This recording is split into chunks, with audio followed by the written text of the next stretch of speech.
घने जंगल की हवा भारी है क्योंकि रिजवान, यासिर, अरमान, मासूम और इब्राहिम पन्ना गहराई में प्रवेश करते हैं।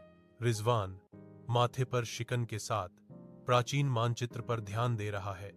उसकी उंगलियां धुंधली रेखाओं को ट्रेस कर रही हैं।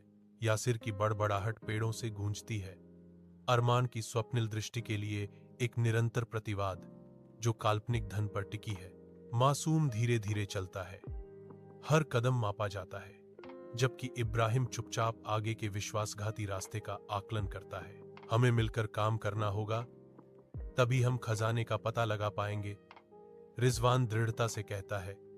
उसकी आवाज में दृढ़ निश्चय है। समूह आगे बढ़ता है। जंगली बेकाबू जंगल की भारी पृष्ठभूमि के खिलाफ एक छोटा सा बैंड। दोस्तों के आने पर प्राचीन खंडहरों के चारों ओर धूल उड़ती है।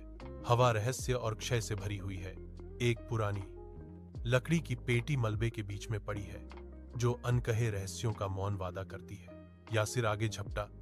उसकी आंखें एक हताश लालच को उजागर करती हैं, क्योंकि वह बक्से को जब्त करने की कोशिश करता है। अरमान यासिर को देखता है।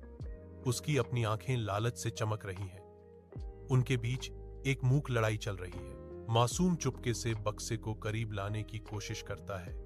उसका चेहरा धोखे का मुखौटा है, क्योंकि रिजवान चिल्लाता है, रुको, हमें इस बारे में समझदार होने की जरूरत है।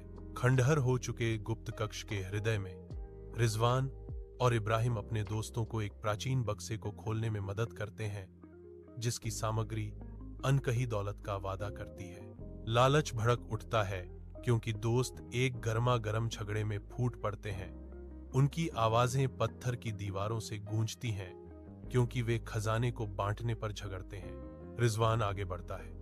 उसकी आवाज लालच के तूफान के बीच एक शांत करने वाली शक्ति है। असली खजाना दोस्ती और एकता है, वह घोषणा करता है।